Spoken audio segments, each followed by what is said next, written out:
Hello there and welcome back to the channel, Button Addict. First thing to do is hit that subscribe button, it's free. Second thing to do is like the video, which is also get this free. Okay, so today I am reacting to this video by GameXplain. If you don't know what Gamexplain is, well, you should do. A video that released called The Problem with Dr. Mario World Shutting Down and Nintendo's Mobile Future. If you haven't heard, the app Dr. Mario, which is a Moba app, a Moba game, is shutting down. It's gone, it's finito. They've released the end of life date and all that. So let's see what they have to say about this.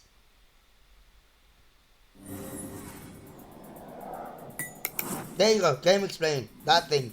So, the Mushroom Kingdom is going to need some better healthcare ASAP, because Nintendo's announced they're ending Dr. Mario. Shout out to Tris Valabuena. Yes. Him, at Toon Tris. Shout out to him. World on October 31st this year, which is the second Nintendo app to do so, following Miitomo. Oh, okay. Which also happened shortly after its second anniversary. They were both so young, too. But since Miitomo was more of a service than anything, Dr. Mario World is arguably the first Nintendo mobile game to befall such a fate. And as a fan of the game, I find that a little disappointing. Attempting to launch it past October 31st will result in an end. Okay, there you go. This is the thing that I was talking about earlier. This is end of service. This is what they announced, okay? So, let's see. Thank you for playing the Dr. Mario game. The Dr. Mario game service will end on November the 1st, 2021. Thank you for playing. Yep, 2021 at 6 a.m. UTC. End of service notification appearing, preventing the game from being played further. Though, apparently, you'll be able to view your play history on an upcoming webpage titled Dr. Mario World Memories, which is a cute idea, but doesn't really solve any of the problems or precedents. That is sad. They're making a memory page for a dead game. Like, why? Anyway, another why question is, why haven't you commented down below? Get down there right now. That this introduces. And it all raises a big question. What does Dr. Mario World ending mean for the rest of Nintendo's mobile games? Like Mario Kart Tour, Fire Emblem Heroes, or even about Mario Kart like Tour, the Pikmin mobile game. But first, we need to explore why Dr. Mario World was likely shut down in the first place. Like Miitomo, the game simply wasn't very successful in its earnings. Yep, it always comes down to the bottom line. Even looking at the last year alone, Dr. Mario World stands out as rather low in its earnings compared to Nintendo's other more active mobile games. Shocking. And since Nintendo's mobile games are server-based, meaning you must be connected to the internet to play them, that costs Nintendo money to maintain them. And so when the servers are taken down, the game can no longer communicate with them, and thus goes offline permanently. So it probably, simply, wasn't profitable for Nintendo to keep running, which sucks if you're a fan of the game. And especially sucks if you've poured money into it yourself. Because not only are you losing access to the game, but everything that goes with it, including all of the money you may have dumped into it in the hopes of unlocking new elements, like special doctors in Dr. Mario World, special drivers in Mario Kart Tour, or special units in Fire Emblem Heroes. And while it may only be a few dollars for some, that might be dozens or hundreds for others. And that's a slap in the face to anyone who's invested money into them. Because it's not an investment at all, as this exposes the fragility of digital ecosystems we often find ourselves sucked into. When Nintendo eventually pulls the plug on all of these games, you will have nothing to show for it, regardless of how much you spent. Now, while Nintendo has also cut off the ability to buy premium currency in Dr. Mario World as of the time of the announcement, which is appreciated to prevent more money from being wasted, it does nothing for those who've already poured money into the game, including in the days leading up to the announcement. If someone dropped a few bucks into the game a few days or weeks before the announcement, they're probably regretting it right now, especially since Nintendo only provided about 90 days of advance notice in this case. Damn! And there's no reason to think that won't be repeated for future games. God damn. Now, to be fair, the other Nintendo mobile titles don't appear to be in any immediate danger of being discontinued soon, as they're much more successful. But then again, we didn't expect this of Dr. Mario World either, especially since it's continued to get new content even in the days ago leading up to the announcement. Heck, Apple's official App Store even encouraged people to play the game just a month ago. Did they know it would cease to exist in just a few months from then? I hope not. The point is, these games aren't going to remain popular forever. Okay, maybe except for Pokemon Go. That one's gonna outlive us all. Otherwise, it's a matter of when, not if. They too will befall a similar fate.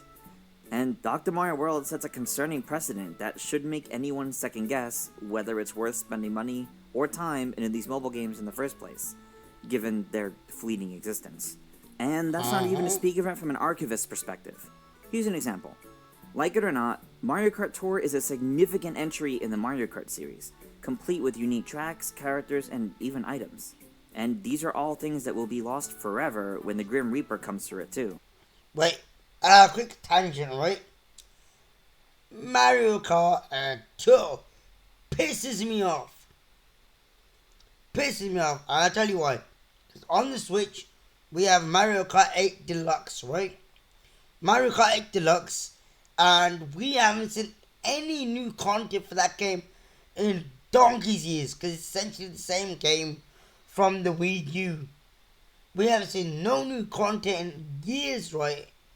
But this Moba game, Mario Kart Tour, keeps getting new content, new characters. Like, seriously, I would love to race as King Bomb in Mario Kart 8 Deluxe. I'd love to drive this weird looking car in Mario Kart 8 Deluxe. But will Nintendo do it? No! Will Nintendo say... And the way we announce, right? Oh, we've got Because so everybody's assuming this stuff here, new tracks, new carts, new characters, new DLC, whatever, will appear in MK9, Mario Kart 9, right? But we're about 5 years into the Switch's life cycle, right? And you would think by now they would have at least teased the new Mario Kart, but no. Anyway, I went off on a tangent. Excuse me.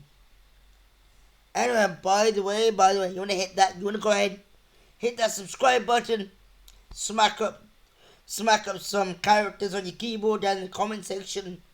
Yeah. And we think Nintendo can do better.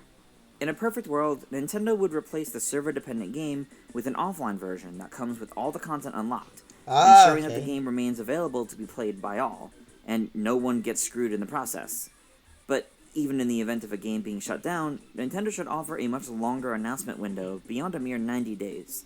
Perhaps a good 4 to 5 months, just like they did for Miitomo, which would give players much more time to assess whether it's worth spending money in the first place, rather than being caught by surprise mere months from the end of the game's existence, only to discover all their time and money is going to a landfill.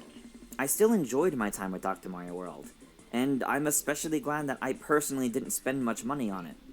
But it makes me concerned for those who have, and will continue to for Nintendo's future mobile games when they can be effectively turned off at any time. A company that's based around being family-friendly... Yeah, so, this says, go buy a Nintendo Switch, right? Even the new Switch OLED. Get yourselves some physical games, because if you got physical, they're not going to take it away from you. They can't. Because you own it. It's in your hand. You bought it. But this is just showing the fragility of digital games. Because anytime they can say, nope, we're not supporting this anymore. No new content. We're going to remove it from the store. And you're left without a leg to stand on. And accessible to all, can and should do better. With that, that's about everything we can surmise from the end of Dr. Mario World. Are you sad to see this game go? And do you guys think any other Nintendo mobile titles may follow? Okay, so that was a great explanation video kind of thing. Like a little teaser kind of thing into the world of what happens when a mobile game shuts down or a free-to-play or whatever, right? I gotta give it to Gamexplain. They explained it really well, really simply, so everybody can get their hands on it. But really, it boils down to this. Point one: have more notification time, so that you get notified. Oh, this game's gonna close down in 2 months. But what Nintendo did was really, really crappy, and other companies do this too, where they'll wait till the last minute to squeeze as much cash out of you as possible before they tell you they're ending it. And that means once it's out, it's out. You know. And they'll say, oh, we obeyed the law, we told you in this time. No. Just tell us earlier and we can say no. They do this. Companies do this with the hardware and software. It's not just Nintendo, alright? Secondly, I want to, I talked about the Mario Kart 8, 9, tour thing. Oh yeah, Mario Kart, what was it? Circuit? That got, was it DLC? Like about a month or two back? I'm pretty sure it was, yeah. But anyway, this was a great video. And you must, before I end off, I gotta say something. Subscribe to the channel. And don't forget to ring that notification bell to stay notified on all the crap coming to the channel. Anyway, I'm out.